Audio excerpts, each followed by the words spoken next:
galerinha, tudo bem? Eu estou bem, trago para vocês na videoaula de hoje o movimento literário classicismo. Vocês vão aprender as principais características, principais autores, contexto histórico, tudo isso vão aprender na nossa videoaula de hoje. Bora lá aprender?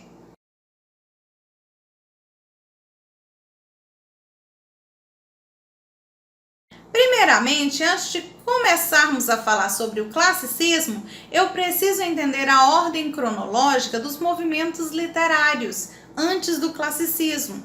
São eles: trovadorismo e humanismo. Trovadorismo ocorreu na Idade Média. Lembra lá das cantigas de amor, cantigas de escárnio, de maldizer, teocentrismo? Tudo isso ocorreu dentro do trovadorismo. Um movimento literário bem mais tradicionalista.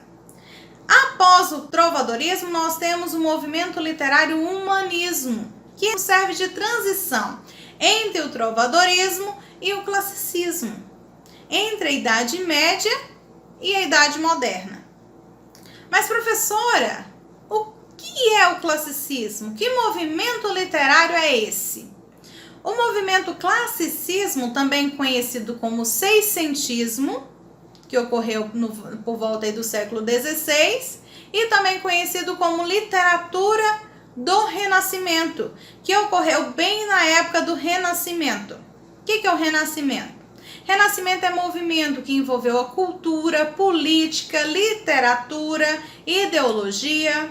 Surgiu por volta do século XIV na Itália, e se consolidou por toda a Europa até o século XVII. Só que sobre o Renascimento vocês vão encontrar melhor na disciplina de História. Agora nós vamos falar do classicismo. O classicismo, ele herdou a cultura renascentista, o racionalismo, experimentalismo, antropocentrismo e o individualismo, que nós vamos ver adiante. O racionalismo é onde tudo é explicado pela ciência, tudo é explicado pela lógica, pela razão. O antropocentrismo, o homem é o centro do universo. Deixa de lado o teocentrismo, que é Deus como centro do universo, e passa a reinar o homem como centro do universo. O homem com suas próprias escolhas, com o seu próprio destino. O que é o experimentalismo? O experimentalismo é onde a ciência experimenta, onde a ciência prova e comprova de tudo. Então, é baseado na ciência. E o individualismo? O individualismo nasceu da necessidade do homem conhecer a si próprio. Como eu disse, gera o quê? O antropocentrismo. O homem como o centro do universo, como o centro da sua razão, do seu querer. E aí nós temos o individualismo, que deixa o coletivo de lado e passa a reinar o individual, o sujeito propriamente dito. O classicismo em Portugal surgiu no século XVI, entre 1537 e 1580. Então vai surgir o classicismo em Portugal. Não surgiu ainda no Brasil, porque até o momento o Brasil ainda não tinha sido descoberto. O marco inicial do classicismo em Portugal foi a chegada do poeta Francisco Sá de Miranda. Por que o nome classicismo? O nome classicismo foi formado pela antiguidade clássica, porque recebe essa herança da antiguidade clássica. Então, começa uma nova era, começa uma nova forma de movimento literário em Portugal. Contexto histórico. Então, nós temos as grandes navegações dos portugueses em fase de descobertas de outro continente. Que marca também o contexto histórico é a reforma protestante, a reforma luterana, ordenada e orquestrada por Martinho Lutero. Até então, no humanismo, nós temos o quê? A Igreja Católica como centro da religião. E a partir do classicismo, isso se rompe. Acontece a ruptura dos paradigmas e dos dogmas católicos e surge uma divisão religiosa. Então, nós temos a reforma protestante nesse período. Em questão do financeiro também, nós temos uma grande mudança aí nesse contexto histórico, que é a quebra, o fim do feudalismo e início do capitalismo. Então, onde vai reinar o poder do dinheiro. As principais características do movimento literário classicismo. Vamos lá. Racionalismo, como eu expliquei, a ciência, a razão, a lógica vai explicar tudo. Não tem nada sobrenatural, é tudo uma questão de lógica. Então, tudo vai ser explicado por questão de lógica, não será explicado através da fé, nem de milagre, nem de coisas sobrenaturais. Tudo é explicado através de lógica.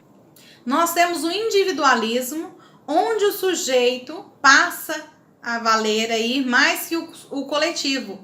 Então, o individual vai passar a valer mais que o coletivo. Temos também o antropocentrismo, que é o homem como centro do universo. Então, o paganismo reina aí. Temos o cientificismo, tudo explicado pela ciência. Temos o hedonismo. É a busca de satisfazer os desejos individuais. Aí também vai surgir o ideal platônico, o ideal de beleza. Um ideal quase impossível de ser alcançado. Nós temos também o racionalismo, que é a capacidade individual da pessoa raciocinar, a busca de conhecimento, a busca de você entender os fatos por si mesmo. E nós temos também a racionalização.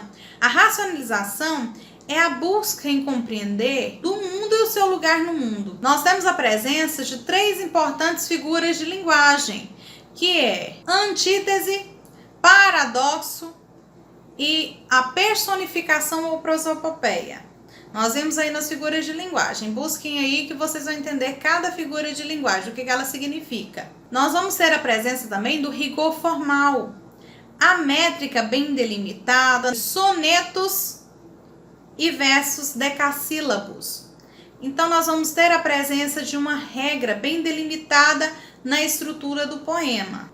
Esse verso decassílabo também é conhecido de estilo novo, substituindo o quê? A redondilha maior, que é aqueles versos compostos por 7 sílabas poéticas. E temos também a característica, como eu já disse, do paganismo, ou seja, da cultura grega entrelaçada aí na cultura portuguesa. Então vai ter a personificação, que é os sentimentos, emoções humanas transferidas a algum ser da natureza. Bem, nós temos agora o principal autor do movimento literário, que é Camões.